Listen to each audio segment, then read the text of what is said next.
Hey, how's it going, everybody? Welcome to my video about the recent patch. Getting to it a little late, but whatever. Should be fine.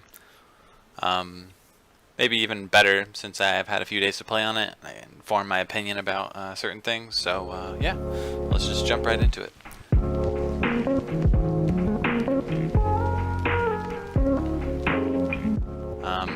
This is a cool change. They make stun breaks work in the air.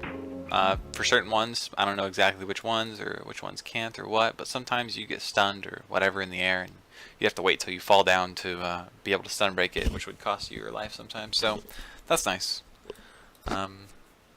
Says that could result in undesirable behavior. So maybe like blinks or something. I don't know. It'd be interesting to test. Like maybe you can blink on Mesmer midair. That'd be cool. But yeah. That one's minimal, turns taunt into resistance when it gets converted. Some runes, which we'll get into later, but none of them seem significant. Something about Rune of the Guardian, I forgot which one that is. Maybe the burn on block. And then this barrier change, which I think is a buff to barrier overall. The duration before decay begins. Bugs in here, man. Some flies. The duration before decay begins has been increased from 1 to 2 seconds. So your barrier will be sitting there longer before it starts to decay. And then when it does decay, it will decay faster. So a slight buff and a slight nerf. But basically if your barrier is decaying, it's going to fully decay anyways, most of the time. So this is a buff to barrier because, like, say you're in a fight and you cast barrier and then somebody doesn't hit you for 1 second, then it decays. Not having it decay for 2 seconds is more valuable overall. Like, in the same period of time you're going to lose your barrier, but having that full barrier for a longer period of time is a little bit stronger. So small buff to barrier, mostly a buff to Scourge because nobody else really takes advantage of barrier. So small buff. And then we get to Elementalist first, which is the one I mostly know about. So these changes, all four of these right here, are the second attacks on the auto chains. So instead of half second cast time, 3/4 second cast time, 3/4 second cast time, it's half 3/4, which is way better now. It feels so much smoother. But you know, most of the auto attacks are mostly power damage. So for like Sages or Celestial Amulet, this isn't a huge buff. It's kind of nice though. But we'll get into a new amulet later called Avatar that's like power damage, and it makes you as tanky as Sages, and this is a decent buff to that build. Same with this right here. Increase the physical damage of the initial impact of Fire 2 on Sword. So that's a nice buff. And then Cauterizing Strike got more power damage. That's alright. I don't use that one very often on power builds. But, you know, a little more power damage on something like Sages or Celestial is okay. Pyro Vortex. This is so nice, this buff right here. Basically, Pyro Vortex, you hit them and it puts a little vortex on the ground. It used to only pulse 3 times over 3 seconds. Now it pulses 6 times over 2 seconds. So even if you hit a moving target, it's usually going to pulse like at least twice on them. So so yeah. It's a good skill on moving targets, and even better skill on down targets. Like, it's so good on down targets. You fire 2 and then fire air 3, and you just have mega cleave on down targets. And then this is a really nice change for anybody that used Fiery Greatsword and had trouble with it, with using it. Basically, if you press number 1, you wouldn't be able to do anything. You wouldn't be able to do any of your other skills until it finished. Or you hit escape. Because you can't stow weapon with the Fiery Greatsword. It's not technically like your weapons. So you would have to press number 1. And then if you wanted to use 2, 3, 4, or 5, you had to hit escape and then hit them. Which not a lot of people are used to. I've used Fiery Greatsword for a long time, so I've gotten used to that. But get out of here, flies. But now you don't have to worry about that. You can just you know, if you're channeling number 1, you can just press 3 and it does it. Press number 4 and it does it. Press number 5 and it does it. So you don't have to worry about that anymore. And then they nerfed the passive like pulses of damage. It's probably a PvE change or whatever. It's not a big deal in PvP, but it is a slight nerf. But yeah. And then there's all these Earth Shield changes, which I still haven't messed with. I've just been trying out new stuff on Weaver and with the Avatar Amulet and stuff, and I felt extremely strong without it. So maybe I'll try it later. But basically, this gives you a lot of damage buffs and some barrier to Earth Shield. So maybe there's something there. And then a Frostbow buff to PvE or nerf. I don't even know if PvEers will use Frostbow anymore. Maybe it's still worth a slot. I'm not sure. And then Arcing Power. I don't know. I never used that in PvP either, so it doesn't matter. And then they renamed a trait. A lot of changes to Engineer here, but all you need to know is that none of the Holosmiths are changing their builds. They're exactly the same. But I like this change right here. This is pretty cool. I think this is a nice buff to this trait that I've seen Zan use. I'm not sure if Chaith uses it, but yeah, it sounds like it's going to do decent damage now for power when you dodge on somebody, but it does less burning, so eh. They tried to buff sword, didn't work, I guess, you know. Rifle's still better. And then Firebrand didn't get changed at all, really. As far as like nerfs go, but it got up some buffs to these mantras here. Increased radius on the cone and on the area around you when you use mantras, which is really nice. A lot of the Guardians have told me that this is a really nice change for helping them support, because the mantras just didn't have good range, so that's nice. Firebrands are extremely strong right now. There's a lot of team fights you'll be in if you don't have a Firebrand. It feels like you're going to lose it. But Solo Q just, you know, doesn't... Being a support player in Solo Q is just not optimal for trying to carry, you know what I'm saying? So, even though Firebrand is extremely strong, it still has its problems in Solo Q. So, more of an organized environment thing, but you can still play it in Solo Q and be really strong. You can still be very effective. And then for Mesmer, we have some big axe buffs, which I don't know enough about Mesmer to read through them necessarily, although I did play a build today. But yeah, I don't know the names of skills, so I can't be like, oh, this skill got this change by reading it. Like, I don't know. All I know is that Axe got some good buffs. And there's a build from a player on NA called Zor, and he plays Axe, Sword, and Sword Torch with Inspiration trait line, Illusions, and Mirage. So he's really mobile. He's very survivable. And he still does decent damage. More damage than I can do on it, so it's a pretty cool build. I don't think you use Axe outside of that build, but this makes that build really worth playing and not just being like a build that you just run around the map on. It actually does decent damage now, so yeah, I think Mirage has like 3 actual real builds now. It has like the high Condi damage build with dueling and illusions, it has inspiration illusions, and it has domination and dueling for power damage. So great sword, staff, and axe, but all 3 use sword. It's actually kind of cool. All 3 builds use a different weapon with sword. So Mirage has some of the best build variety. It's a really well designed class in my opinion. They didn't change up too much about it, they just added what needed to be changed and gave it some real nice flavor, and yeah, I love it. This expansion class design has been one of the best for sure, I think. And then for Necro, Desert Shroud got power damage added to it, and it fixed some bug. And increased the duration of torment inflicted on each pulse of the skill from 2 seconds to 4 seconds in PvE. So PvE buffed for the torment, but the power damage on it got increased a lot. Nos was telling me that Marauder Scourge is like a real thing, so yeah. And then we have some Reaper buffs. Huge power damage changes, man. When you're in PvP and you get hit by a Reaper, you know it. You will die. It's so much damage. But even after that, it's still just an okay build.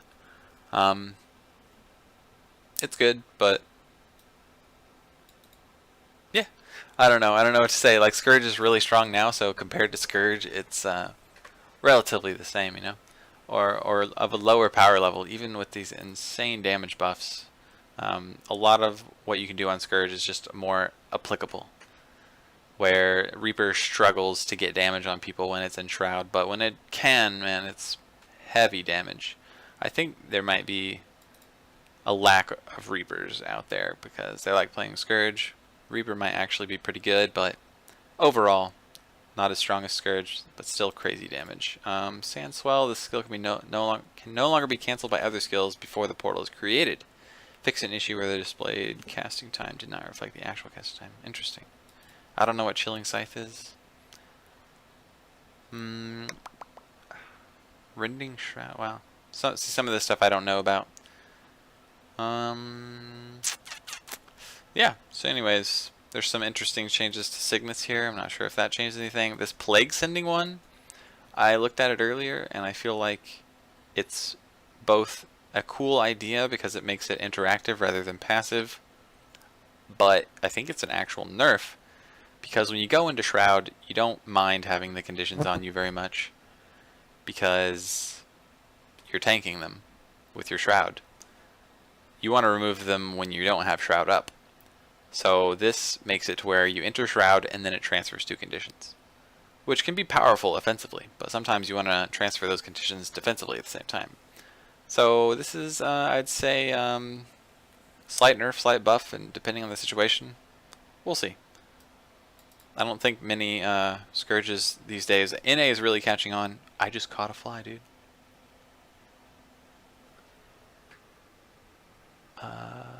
See that under that finger? I just caught a fly and it flew away. I freaking caught a fly, dude. Just out of the air, dude. Okay. Yeah, not a lot of Scourges on NA are playing Curses anymore. They're all playing Blood. Almost all the Scourges I played in solo queue were playing Blood today, so they've caught on. It's just really strong. Makes them survivable. They still do good damage. They res people. It's just Blood Scourge is really strong. For Ranger, let's see. If you're a PvEer, you'll be really happy with these changes. So now you only have to take 1 Druid, I think they use for the spirits in a raid. So, and then we got some stance buffs, some pet changes. I don't know. I'm not ever too excited about seeing Ranger changes. I like playing Ranger, but I'm not super into it, so we'll see. I think this won't change too much about the state of Ranger. Ranger's pretty strong on any build, core, Soul Beast, Druid. Druid's probably still the strongest though, especially because they came out with Avatar Amulet like I'm using on Weaver. Basically, a lot of power tanky builds were using Menders before, right? So they didn't do very high damage, and it's hard to carry solo queue without high damage. But this new Avatar Amulet reduces their healing but increases their precision for more power damage, so I'm thinking Avatar Amulet on Druid, probably with like Staff and Longbow, it really carries solo queue, or maybe even like Greatsword Longbow or something. But I haven't tried it yet, but I think that's probably a thing. So here we got Revenant. I was quite happy with the Revenant changes. They remade the sword offhand and made it very offensive. The number 4 is an immobilize that does a lot of damage, and if you hit 5 targets with it, it's a 5-second immobilize. If you hit 4 targets with it, it's a 4-second immobilize, so it scales up like that. Even a 1-second immobilize on 1 target is valuable with all the damage that it does. And then the number 5 is a teleport that chills and slows for 3 seconds, and both chill and slow are insanely strong conditions. So I don't know if it's better than Axe Offhand, but both Axe and Sword Offhand are really good options for Power Revenant. And Power Revenant's really the only thing you can go these days. They changed Equilibrium, which Equilibrium was the trait where if you were above 50 energy and you swapped, it did really high damage. So really that was only applicable most of the time when you switch from Glint to Shiro, because Glint doesn't use very much energy. But so it was like really high damage every 20 seconds on average, but sometimes if you knew how to control it or knew that you could use it well, you could use it every 10 seconds. But when I played Revenant, mostly I would not have the energy to get the high damage when I swapped from Shiro to Glint. But anyways, now it just gives boons when you invoke a legend, and for Shiro, it gives might, and for Glint, it gives protection, which is pretty nice. So I would say on average, this is probably stronger than before. It makes you much stronger against power damage builds, but doesn't give you that burst, and you're still just as vulnerable to Condis, so it's hard to say. But either way, I don't like it because it feels very passive now, whereas the other one felt really cool to get high damage when you swapped. I wish they would have kept the damage on swap. Well, actually, I think they did keep the damage on swap thing, but the damage is just really low. But it's still kind of cool. Maybe they can increase the damage on the swaps in the future. And then this one is like high damage in the adept tier, so you might replace the Condi removal with this if there's no Condi to remove from the enemy team. So that's pretty nice.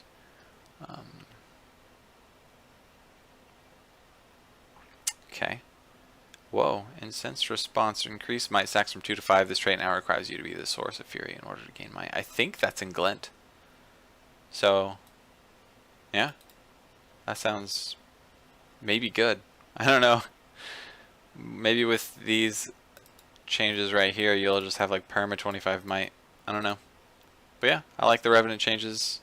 They don't fix the problem that Revenant has with build diversity, where you have to take Glint to be a good build at all, and even then the only build with Glint that's good is Shiro Glint with full damage. So I don't know, they have a lot of work to do with Revenant if they ever want to give it some build diversity in PvP.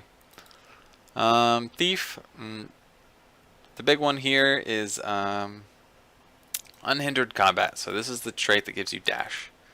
This makes it to where if you get crippled, chilled, or immobilized and you dash, you don't gain endurance for about 4 seconds, which, from my calculations, these stupid flies, is about half a dodge. So basically what this does is it makes Dash Thief weaker in fights, where you're not going to have as many dodges, or if you try to leave a fight, you're not going to have as many dodges to, be mobile around the map. So it's a slight nerf to being mobile around the map, but most of the time you're being mobile around the map, you're not getting hit by things, you're just dash, dash, dash. Longbow number 5, you're so fast. So this doesn't solve the problem that I don't like about Dash Thieves, but it makes them weaker, so either way I'm happy about it. Yeah, like if I'm playing Fresher and I hit them with the chill or the immobilize in my Arcane Blast, they're gonna lose half a dodge. And I've seen it take effect. Like I chilled a guy one time when I was playing Weaver and he dodged twice and longbow 5'd, and then he didn't have a dodge. I just teleported to him with sword 2 and then like air earth hit him with my sword and earthquaked and he was dead. So I don't know if that would have happened if this change didn't go through. I was pretty happy with that. And then I don't know the rest of the stuff, so that was just the main one, this one. And then, so that was one of my favorite changes along with the Weaver changes in this patch. And then my next favorite changes, which these are my absolute favorite changes, is the ones to core, or the ones to just warrior. The balance stance one is amazing. I don't know if the berserker stance one was necessary, but it is a straight up huge nerf to it in my opinion. They reduced the cooldown from 60 to 30 seconds, so a much lower cooldown, but it only lasts 4 seconds. And they did increase the adrenaline gain, so I don't know, that's not that big of a deal, but the resistance per pulse has been reduced from 3 to 1 second. So it's literally like 5 seconds of resistance with a boon duration rune, and honestly after changes like these, I don't think warriors are going to be running boon duration runes anymore. They won't be important enough probably. Maybe. But yeah, it was so annoying to deal with 15 seconds of stability on a 40-second ICD. This balance stance change is just amazing, but balance stance now makes you immune to critical hits, so that's something, but overall way easier to deal with. They buffed a lot of the axe damage, so that's a buff to core warrior because you're going to be using axe over dagger on core warrior, and then also full counter was nerfed. So core warrior and spellbreaker, same power level, maybe core warrior stronger just because it can use what's it called,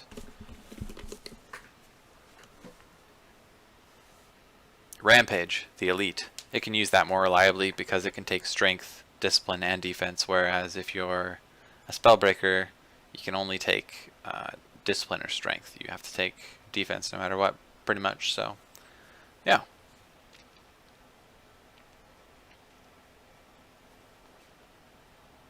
This trait no longer increases the damage of physical skills, but instead increases the warrior's strike damage by 33%, 10% in PvP for 5 seconds whenever a physical skill is used. So this is a slight nerf to Rampage, because you're only going to get the damage bonus right when you activate Rampage rather than the whole Rampage. But it's a buff to things like Bull's Charge, where you'll Bull's Charge and you'll do more damage for, how long is it? 5 seconds afterwards. So I don't think many warrior, well, the Axe Warriors did take Bull's Charge, so yeah. Core Warrior got some nice changes, I think. I think Core Warrior is in a good spot. Spellbreaker is still good. It's just nerfed quite a bit too, so yep. And this is a really significant change. I've had a lot of fun this season, the few games I've played. I went 7-1 tonight with Avatar Amulet Weaver. And there's no duo queues above 1600, so I solo queued all of them.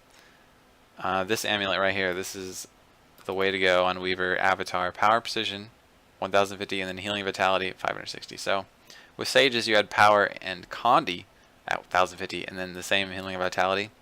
It just turns out that power damage is, more reliable, more impactful when you can burst it all together. Like, if you do Earth 5 into like some burst afterwards, like you can surprise kill some people. Whereas with Condis, you could do that same combo and they remove the Condis reactively and live, where they would have died with power. Or I don't know. Yeah. From what I've played, I just seem to do more impactful damage with this over Sages, which was not my initial impression, but now I think Avatar is the way to go, which just makes Weaver a full power class, which I really like. Every single build I play on it is like power, although maybe Celestial still has a place for tanking. But the thing is, with Avatar Amulet, you don't have to take Primordial Stance. You can take Arcane Shield, and Arcane Shield makes you better against power damage classes like Hollowsmith, which is part of the reason I was taking Celestial Amulet over Sages sometimes anyways, because I needed to live against Hollowsmiths. But when you have Arcane Shield and Lightning Flash and Twist of Fate, that's a lot of stun breaks, and most of the time you die against Hollowsmith is just because you lack stun breaks. So in the case that I took Celestial over Sages, like I didn't have Arcane Shield as a stun break, and so I needed to tank their damage more. Even then, it was really hard to tank their damage because their damage is so high. But yeah, tonight I was owning it up with Avatar Amulet for sure. 7-1 in ranked queues, and it was fun. None of the other amulets seem super relevant except for maybe Wizard. Maybe on some classes there's something in here. I tried Grieving, it didn't work out that well. But Wizard is really similar to Carrion. It just gives you more power and then gives you precision, while you lose a little bit. You lose 150 Condi damage and you lose Vitality. So depending on where you can get your damage from, Wizard will be more damage, but you lose Vitality. But for some builds, that 1000 or that 150 Condi damage might be more valuable than 250 power and 560 precision. It would be hard to find a build where that is less. I don't know. It feels like if you're Condi Mesmer or Condi Scourge, this is going to be more damage than Carrion, but you're going to have less Vitality. And Vitality on Scourge especially is, well, yeah, it's still really big because it gives you more life force. But maybe on Condi Mesmer, this is better. It's hard to say because on Carrion Amulet Mirage, you also use the rune that scales Condi damage off of your Vitality. So you lose more Condi damage than you think going this, but you do gain the extra power damage. It's 250 power damage because it goes from 900 to 1050 power damage, and you gain the precision. So I'm thinking Wizard Amulet will probably still do more damage than Carrion on Mirage, but you lose all that Vitality, and if it's only a little bit more damage, then it might not be worth it. So that one's hard. Maybe Condi Mesmer uses Wizard, maybe it uses Carrion, who knows. And then they added all these runes, which I've not found any use for any of them yet. And I think that's it. Yeah, that's it. So thanks for sticking around for my patch analysis. This is the second time I filmed it. I wasn't happy with the first one. So yeah, enjoy. I really loved this patch. I think generally they did exactly what I wanted. Slight Weaver buffs, changing Warrior to not be so just infuriating to fight and really hard to kill. It's great to know that they have dash on their radar and that they wanted to nerf it, because it is frustrating to play against. But I'm not sure they went in the right direction here. It did nerf it. I just don't know that it nerfed the part of it that I dislike. So yeah. Overall, awesome patch. Like seriously, couldn't have asked for something too much better. I think the game is in a really good state right now. If anything, you might want some slight nerfs to Firebrand, and if I did nerf it, what I would do is I would reduce some of the heal scaling. The healing is crazy, but you don't need to nerf the base values, because, you know, if you're a DPS build, don't nerf the DPS builds, dude. So yeah, it's hard to say, because in organized environments, Firebrand gets just destroyed to organized damage, but in solo queue, it really only dies to Scourges or 2v1s. So yeah, that's about the only thing that would have happened and made this patch better for me. Overall, this patch is just awesome. So I think the game of Guild Wars 2 Path of Fire for PvP is in a really good spot right now. You got the awesome solo queues, and the game is feeling really good in terms of balance. So a great time to be playing some Guild Wars 2. Thank you so much for watching. I hope you enjoyed the video. Subscribe to my YouTube to stay up to date with my latest videos, and follow my Twitch channel where I stream regularly. See you in my next video. Take it easy, everyone.